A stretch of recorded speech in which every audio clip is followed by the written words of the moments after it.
ನಮಸ್ಕಾರ ಎಲ್ರಿಗೂ. ರೀಸೆಂಟಾಗಿ ನಾನು ನನ್ನ ಫ್ರೆಂಡು ಗುಜರಾತ್ನ ರನ್ ಆಫ್ ಕಚ್ ನೋಡಬೇಕಂತ ಹೇಳಿ ಬೆಂಗಳೂರಿಂದ ಹೊರಟಿದ್ದಾಯಿತು. ನಾವು ಫಸ್ಟಿಗೆ ತಲುಪಿದ್ದು ಭುಜ್ಜಲ್ಲಿ ಸೈಟ್ ಸೀಯಿಂಗ್ ಮಾಡಿದ ಮೇಲೆ ನಾವು ಹೊರಟಿದ್ದು ನಮ್ಮ ಡ್ರೀಮ್ ಡೆಸ್ಟಿನೇಷನ್ ಆದಂತಹ ರನ್ ಆಫ್ ಕಚ್ನ ನೋಡಲಿಕ್ಕೆ.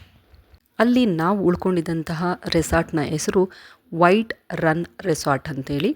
ಆ ರೆಸಾರ್ಟ್ ತಲುಪೋ ತನಕ ನಮ್ಮ ಎಕ್ಸೈಟ್ಮೆಂಟ್ನ ನಾವು ಹೇಳೋಕ್ಕೆ ಆಗೋದಿಲ್ಲ. ಬನ್ನಿ, ನಮ್ಮ ರೆಸಾರ್ಟ್ ಹೇಗಿತ್ತು, ಹೊರಗಡೆಯಿಂದ ಹೇಗಿತ್ತು ಮತ್ತು ಒಳಗಡೆಯಿಂದ ಹೇಗಿತ್ತು ಅನ್ನೋದನ್ನು ಈ ವಿಡಿಯೋದಲ್ಲಿ ನೋಡೋಣ. ಇದು ವೈಟ್ ರನ್ ರೆಸಾರ್ಟ್ನ ಎಂಟ್ರೆನ್ಸ್. ಇದು ನಮ್ಮ ರೆಸಾರ್ಟ್ನ ಎಂಟ್ರೆನ್ಸು. ವೆರಿ ಬ್ಯೂಟಿಫುಲ್ ಆಗಿತ್ತು.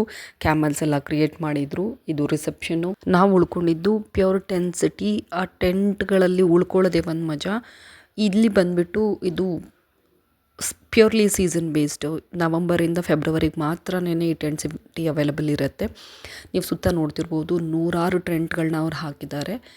ಇದು ಜಾಗದಲ್ಲಿ ನಾವು ನಮಗಿಂತ ಮುಂಚೆ ಬಂದರೆ 2-3 ಅಡಿ ಮಳೆಗಾಲದಲ್ಲೆಲ್ಲ ನೀರು ನಿಲ್ಲತ್ತೆ ಅಂತ ಹೇಳ್ತಾರೆ. ಅದಾದಮೇಲೆ ಇದು ಫುಲ್ ಡ್ರೈ ಆದಮೇಲೆ ಇದರಲ್ಲಿ ಮತ್ತೆ ಅವರು ಟೆಂಟ್ ಸಿಟಿಯನ್ನು ಹೊಸದಾಗಿ ಕ್ರಿಯೇಟ್ ಮಾಡುವಂಥದ್ದು. ಪ್ರತಿ ವರ್ಷ ಇದನ್ನು ಡಿಸ್ಟ್ರಾಯ್ ಮಾಡ್ತಾರೆ, ಪ್ರತಿ ವರ್ಷ ಇದನ್ನು ಕಟ್ಟುವಂಥದ್ದು.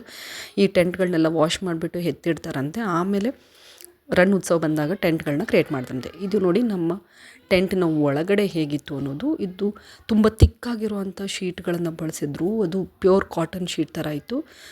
ನಾವು ತೊಗೊಂಡಿದ್ದು AC ಇರುವಂತಹ ಟೆಂಟು. ತುಂಬ ನೀಟಾಗಿ ಮೇಂಟೈನ್ ಮಾಡಿದರು. ನೀರಿಂದೇನೂ ನಮಗೆ ಪ್ರಾಬ್ಲಮ್ ಬರಲಿಲ್ಲ, ಬಿಕಾಸ್ ನಾವು ನವಂಬರಲ್ಲಿ ವಿಸಿಟ್ ಮಾಡಿದ್ದು. ಸೊ ತುಂಬ ಚೆನ್ನಾಗಿತ್ತು. ಟೆಂಟ್ ಸಿಟಿ ವಿಸಿಟನ್ನು ನೀವು ನವಂಬರಿಂದ ಮಾರ್ಚ್ ತನಕ ಮಾಡ್ಬೋದು. ಈ ಸರಿ ರನ್ ಉತ್ಸವ ಮಾರ್ಚ್ 4 ತನಕ ಇದೆ. ನೀವೇನಾದರೂ ವೈಟ್ ರನ್ ರೆಸಾರ್ಟಲ್ಲಿ ಟೆಂಟ್ಸ್ನ ಬುಕ್ ಮಾಡಬೇಕಂದ್ರೆ ವಿಡಿಯೋ ಕೊನೆಯಲ್ಲಿ ನಾನು ಸೇಲ್ಸ್ ನಂಬರ್ ಕೊಟ್ಟಿರ್ತೀನಿ, ನೀವಲ್ಲಿ ಕಾಂಟ್ಯಾಕ್ಟ್ ಮಾಡ್ಬೋದು. Thank you.